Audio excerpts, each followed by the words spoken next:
3 days in Rome, 2 days in Paris. That's it. So how did we do it? Stay tuned because we're showing you everything. If you're planning a trip to Europe and need a Schengen visa, you've probably heard all the horror stories. Rejected applications, massive documentation requirements. Well, we're here to bust those myths. Hey everyone, welcome to UK Life Logs, and today we're breaking down exactly how we got our Italian Schengen visa approved for 6 months. Quick disclaimer before we dive in, we're not visa agents, solicitors, or legal advisors. Everything we're sharing today is based purely on our personal experience applying through the Italian consulate. This is for informational purposes only. Always check official consulate websites for the most current requirements. And if you're applying for a Switzerland Schengen visa specifically, we actually made a complete guide on that too. The link is in the description below. Same strategy, different country. So if you're stressing about your visa application, hit that subscribe button because this guide is going to save you so much anxiety. Okay, so let's start with the big reveal. 6 months, multiple entries, issued by the Italian consulate in London. Now here's where it gets interesting. Our actual confirmed bookings, the ones we submitted with our application, were a total of just 5 days. 3 nights in Rome, 2 nights in Paris, traveling in January, flights in and out. That's what we confirmed and paid for. However, here's the thing. I also submitted full documentation for our trip to Amsterdam. 3 days in March. Flight reservations, hotel bookings, still only 8 days total on paper, and they gave us 6 full months. Before we dive into the documents, let's talk about why this approach works and why you shouldn't stress about booking a huge trip. But first, really important question. If you're planning to visit multiple countries, which embassy or consulate should you apply through? Great question. I always use this website to figure it out. SchengenVisaInfo.com. Super helpful resource. Let me show you how it works. First, you check if you even need a Schengen visa. So here, under Do you need a Schengen visa to enter the Schengen area? You enter your nationality. For example, if I select Japan to Italy,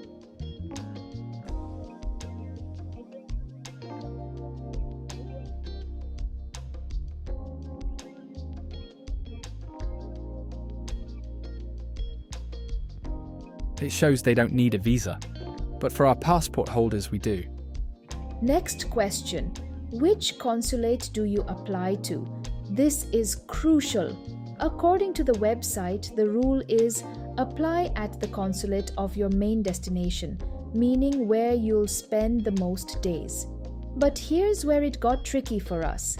I was spending 3 days in Italy, then 3 days in Amsterdam, completely equal. So when the stays are equal length, you apply at the consulate of your first entry point into the Schengen area. My first entry point? Italy, Rome. That's how I decided to apply through the Italian consulate. And that's exactly what we did. London Italian consulate handled our entire application. So, rule of thumb, most days equals that country's consulate. Equal days equals first entry country's consulate. Got it? Alright, let's get into the complete document checklist. These are the exact documents we submitted to the Italian consulate in London. First up, your appointment confirmation and payment receipt. You book this through the Visa Application Center. For us, it was VFS Global. You pay the visa fee online, around £30 per person, and you get a receipt. Print this out and bring it to your appointment. They need to see that you've paid. Next, 1 completed application form per person. You fill this out online through the official portal. Super important, make sure you sign it and double check that every single detail matches your other documents, dates, spellings, everything. I'll show you later how to fill in the application properly. Next, 2 recent passport-size photographs, biometric standard. We got ours done at a local photo shop for about £25 for both of us. Make sure they meet Schengen specifications. The Photoshop will usually know.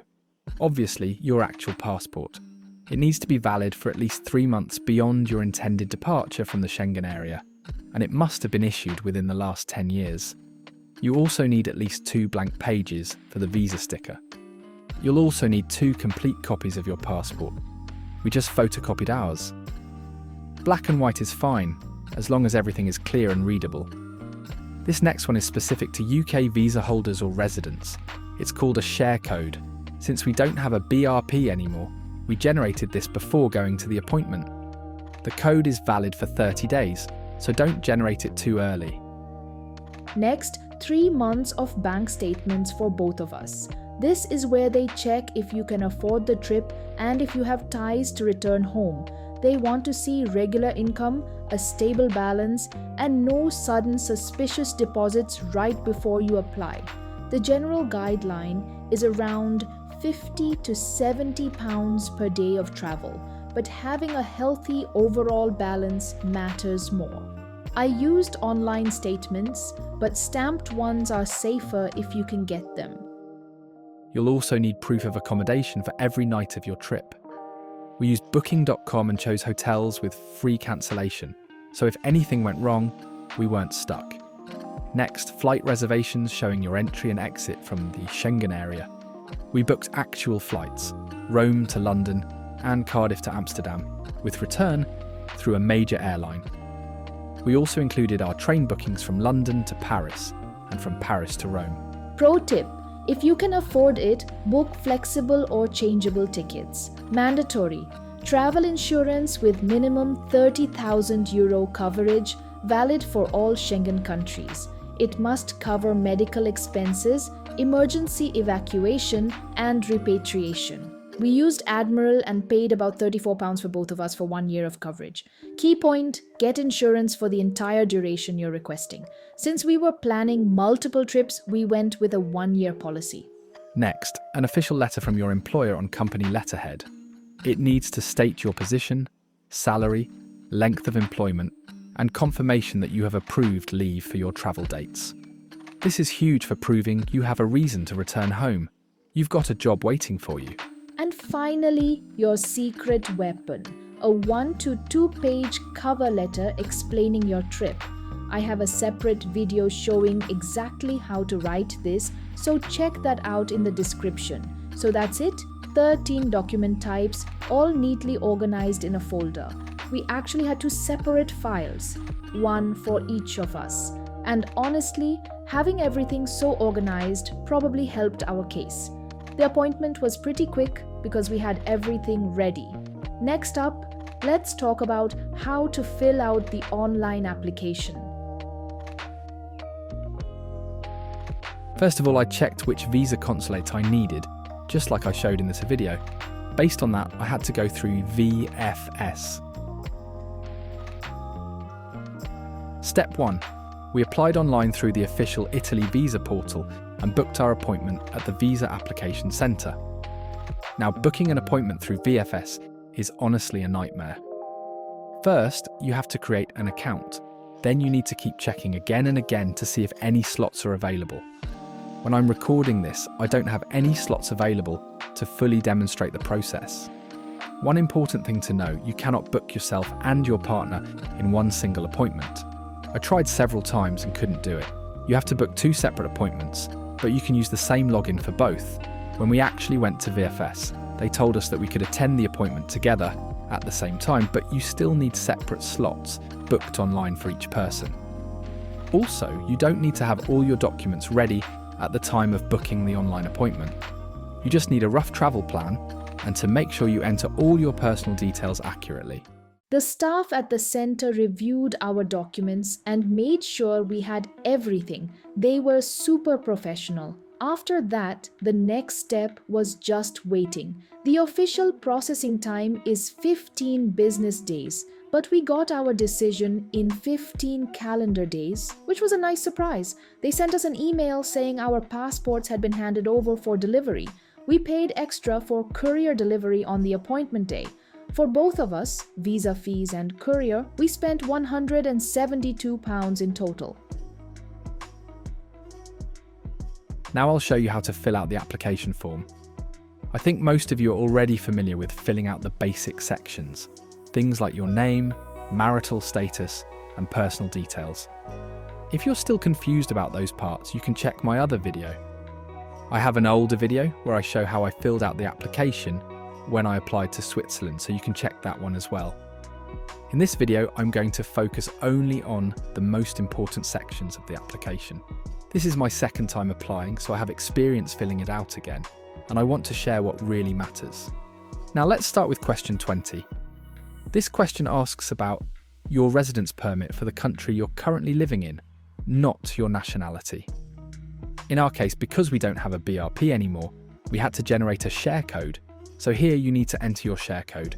And for the valid until date, you should enter the end date of your visa, not the expiry date of the share code.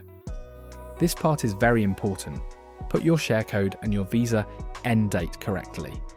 Next, you'll need to enter your employer details and your current occupation. Make sure all of this information matches exactly with what's written in your employment letter. Then, question 23 asks about your purpose of travel. For me, it was tourism, because I'm visiting these countries as a tourist, so that's what I selected. There's also an additional section where you can mention your destination countries. Here, I listed all 3 countries: Italy, France, and the Netherlands.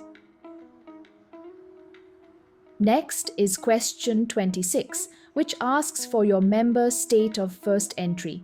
In my case, I'm entering France first, then going to Italy, and then visiting the Netherlands the following month. So my first entry was France, and that's what I selected. After that, they ask for the number of entries requested. I selected multiple entries because I'm traveling in 2 different months to different Schengen countries. Then you'll see the section asking for the date of first intended entry into the Schengen area. Here, I entered the date I'm traveling to France. For the date of departure after the first entry, even though I'm requesting multiple entries, my first trip includes France and Italy together, so I entered the date I'm leaving Italy. This part is really important. Make sure your dates are very clear and accurate so you don't mess up your application. Next, they ask if you've given fingerprints before. If you've applied for a Schengen visa previously, you need to enter the date and the visa sticker number.